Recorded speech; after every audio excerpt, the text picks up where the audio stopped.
C'est le feu en tout cas à Bandol. Partagez, partagez, partagez, partagez, partagez. En direct sur Facebook, une cinquantaine de gilets jaunes a mis feu au péage de Bandol hier soir. Les gilets jaunes vont lui faire comprendre à manière forte. Les jeunes de Bandol, ils sont vénères. Voilà. 17 personnes ont été interpellées. Ce matin, le péage était fermé à la circulation. Sur place, ce sont d'autres gilets jaunes qui s'affairent pour nettoyer.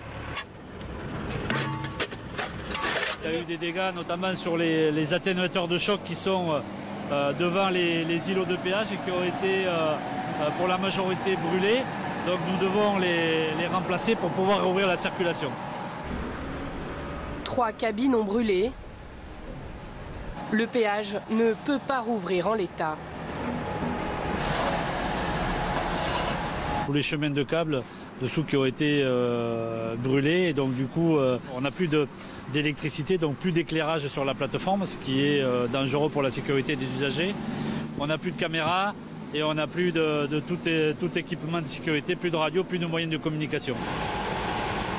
Depuis le 17 novembre, ça fait pratiquement un mois que les sites de Vinci Autoroute sont, je dirais, attaqués, voire saccagés.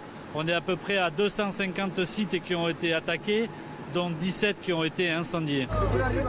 À Narbonne, un échangeur a été incendié 2 fois à 15 jours d'intervalle.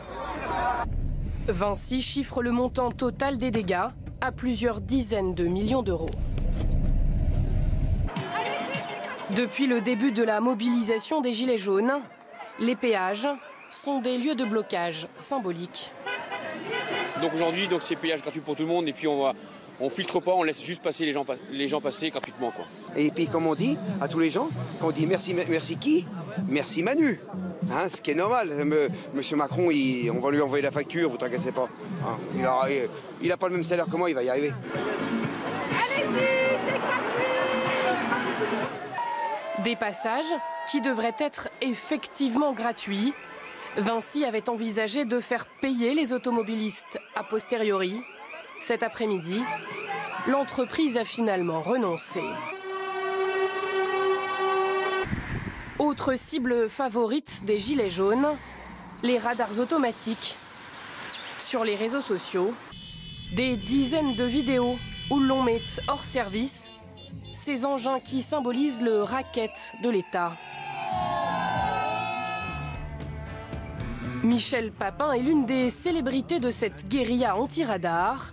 Musicien, membre du groupe Les Forbans, sa vidéo a été vue plus de 2 millions de fois. Voilà. Alors donc je vais mettre un préservatif sur Radar Love. Et voilà. Ah mais merde, le sac poubelle il passe pas. C'est pas grave, on va faire ça comme ça et on va le scotcher. Comme lui, des dizaines d'internautes postent des selfies et des photos de ces radars, de la Corse au Loiret. Aujourd'hui, sur tout le territoire national, les 2 tiers des radars seraient hors service.